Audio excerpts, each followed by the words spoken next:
Hello. इस video में हम रिटेलर्स के लिए मित्रा लॉगिन के समय सिम बाइंडिंग प्रोसेस को समझेंगे।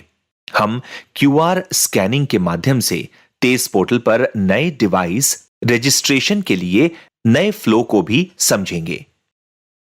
सिम बाइंडिंग प्रोसेस आपके खाते को अनाधिकृत पहुंच से सुरक्षित रखने में मदद करेगी। यह एक बार की प्रक्रिया है। जिस भी यूजर ने यह प्रक्रिया पूरी नहीं की है, उसे मित्रा ऐप में लॉगिन करने की अनुमति नहीं दी जाएगी। आइए इस प्रोसेस को समझते हैं। आइए सिंगल सिम डिवाइस के लिए प्रोसेस को जानें। रिटेलर को लापू नंबर और पासवर्ड इनपुट करना होगा और लॉगिन पर टैप करना होगा। अगली स्क्रीन पर रिटेलर को सेंड एसएमएस पर टैप करना होगा। कृपया ध्यान दें कि दिखाए गए नंबर से एसएमएस अपने आप से भेजा जाएगा। सिम बाइंडिंग प्रोसेस शुरू करने के लिए वेरीफाई डिवाइस पर क्लिक करें। यूजर वेरिफिकेशन बैकएंड पर किया जाएगा। लापू और पासवर्ड दर्ज करने के बाद यूजर मित्रा ऐप में लॉगिन कर सकेगा। आइए अब डुअल सिम के लिए सिम बाइंडिंग की प्रक्रिया देखें।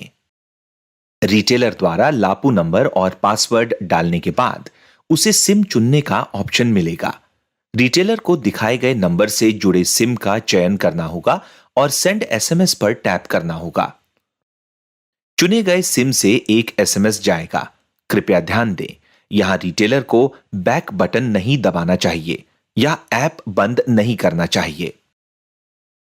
स्क्रीन पर वेरिफिकेशन सक्सेसफुल प्रदर्शित होने पर रिटेलर को लॉगिन पर टैप करना होगा। यह कुछ महत्वपूर्ण बातें हैं जिन्हें रिटेलर को सिम बाइंडिंग प्रोसेस के दौरान ध्यान में रखना चाहिए। यह एक बार की प्रक्रिया है।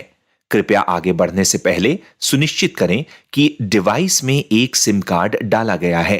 कृपया सुनिश्चित करें कि एयरप्लेन मोड डिसेबल है और डिवाइस में अच्छा नेटवर्क कवरेज है।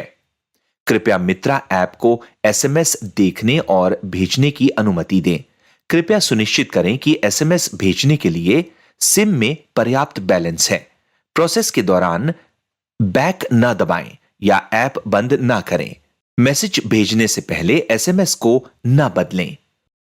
कृपया ध्यान दें, एक बार डिवाइस रजिस्टर हो जाने के बाद यदि रिटेलर डिवाइस बदलता है या सिम बदलता है तो लॉगिन के समय सिम बाइंडिंग फिर से हो जाएगी। लापू नंबर से जुड़े सिम का उपयोग करने वाले रिटेलर ही इस प्रोसेस को पूरा कर पाएंगे। आइए अब तेज पोर्टल पर नई डिवाइस जोड़ने के अपडेटेड प्रोसेस को समझते हैं। इससे रिटेलर्स के खाते तक पहुंचने वाले अविश्वसनीय डिवाइस को कम करने में मदद मिलेगी। सबसे पहले रिटेलर को लॉगिन प्रोफाइल को रिटेलर के रूप में चुनना होगा। रिटेलर को तेज पोर्टल पर लॉगिन करना होगा। यदि लॉगिन करने के लिए उपयोग किया जाने वाली डिवाइस विश्वसनीय नहीं है तो क्यूआर कोड ऑटोमेटिकली आ जाएगा। आइए अब मित्रा ऐप पर क्यूआर को स्कैन करने की प्रक्रिया देखें। रिटेलर को एक ही लापू नंबर और पासवर्ड के साथ मित्रा ऐप लॉगिन करना होगा। स्क्रीन को ऊपर स्क्रॉल करें और माई प्रोफाइल पर टैप करें। ऐड डिवाइस पर टैप करें। ऐड डिवाइस पर टैप करने के बाद क्यूआर कोड स्कैनर खुल जाएगा। यहां रिटेलर को तेज पोर्टल में जनरेट किए गए क्यूआर को स्कैन करना होगा। सफल क्यूआर स्कैन के बाद स्क्रीन पर एक मैसेज दिखाई देगा, this device is registered successfully. Post करने पर यूजर अपने आप से तेज लॉगिन स्क्रीन पर पुनः चला जाएगा।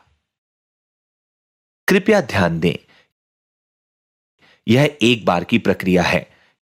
यदि क्यूआर एक्सपायर हो जाता है तो रिटेलर को रिफ्रेश क्यूआर कोड पर टैप करना होगा। कृपया सुनिश्चित करें कि तेज पोर्टल और मित्रा ऐप में लॉगिन करने के लिए लापू नंबर एक ही है। यह प्रोसेस फ्लो मोबाइल ब्राउजर के लिए भी लागू है।